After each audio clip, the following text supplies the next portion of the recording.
எப்படி ஆண்டவரே நான் இந்த ஜனத்தை நடத்துவேன்? எப்படி ஆண்டவரே நான் இதை செய்வேன்? எப்படி ஆண்டவரே இது சாத்தியம்? எப்படி ஆண்டவரே இந்த காரியம் குடும்பத்துல நடக்கும்? என் பிள்ளைகள் ரட்சிக்கப்படுவாங்களா? இந்த கடன் பிரச்சனையிலிருந்து நான் மீண்டு வருவேன் ஆண்டவரே.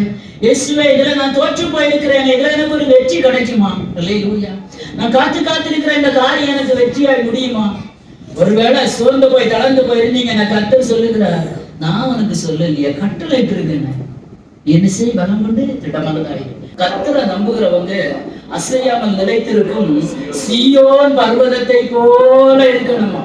ஹல்லேலூயா. நம்முடைய கர்த்தர் நித்திய கன்மலையா இருக்கிறார். ஆமென். அவரை நம்புறவங்க திட்ட மனசா இருங்க. கர்த்தர் செய்வார், அவ்வளவுதான், முடிஞ்சு போச்சு. செய்வாரா? செய்ய மாட்டாரா? தருவாரா? தரமாட்டாரா?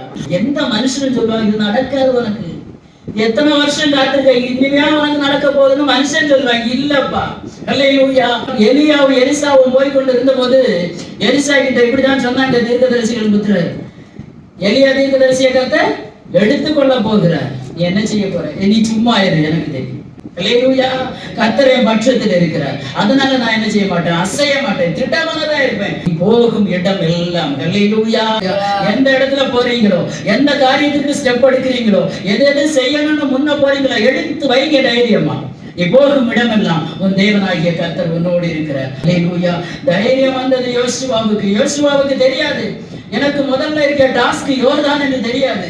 ஹல்லேலூயா. ஹல்லேலூயா. மோசேயை கொண்டு கர்த்தர் செங்கடலை இரண்டாக பிளந்தாருன்னா, யோசுவாவை கொண்டு கர்த்தர் யோர்தானை பிரிக்க வல்லமை உள்ளவர். விசுவாசிக்கிறீங்களா? ஹல்லேலூயா. எத்தனை பேர் கூட கர்த்தர் இருக்கிறார் இப்போ தெரியுதா? அவர் இருந்தா நமக்கு தெரியும். ஹல்லேலூயா. அவர் இருந்தா அவரை நேசிக்கிற நேசம் நமக்கு தெரியும். அவரை விட்டு நம்ம தூரம் போக மாட்டோம். ஹல்லேலூயா. யோசுவாவை கொண்டு கர்த்தருக்கு ஒரு திட்டம் இருந்தது. ஹல்லேலூயா. நீ செய்ய வேண்டிய காரியங்களில் அநேகமா இருக்கும்போது நீ ஏன் கலங்கி நிக்கிற, ஏன் திகச்சு நிக்கிற? உங்களை கொண்டு கர்த்தர் செய்ய சில பிளான் கர்த்தர் வைத்திருப்பார். ஆமென். ஹல்லேலூயா. கர்த்தருக்கு சில பர்பஸ் இருக்கும் உங்களை குறித்து, அதை செய்ய வேண்டும் என்று கர்த்தர் விரும்பும் போது, ஆமென், நம்ம யாருமே துணை இல்லையா ஆண்டவரே, எதுவுமே இல்லையா ஆண்டவரே, இது எப்படி ஆகும்? யாரும் இல்லாம தனித்து நிற்கிற அவங்கள பார்த்து கர்த்தர் சொல்லுகிறார், அவன் பார்க்கதான் செய்வான், நீ சுதந்தரிப்ப. ஹல்லேலூயா. தனித்து நின்ற, திகைத்து நின்ற, பலம் இல்லாமல் நின்ற, அழுது கொண்டு நின்ற, ஹல்லேலூயா, யாரும் எனக்கு துணை இல்லையே என்று நின்ற அந்த யோசுவாவை கொண்டு கர்த்தர் இத்தனை பெரிய காரியங்களை செய்தார்னா, தேவ பிள்ளைகளை இன்னைக்கு ஒருவேளை நினைக்கல, எனக்கு ஆதரவா யாரும் இல்லை, எனக்கு அனுகூலமா யாரும் இல்லை, இந்த காரியத்துல என்ன யார் தூக்கி விடுவா, இதுல இருந்து நான் எப்படி வெளியே வருவேன், என் குடும்ப சூழ்நிலை யாருக்கும் தெரியாது.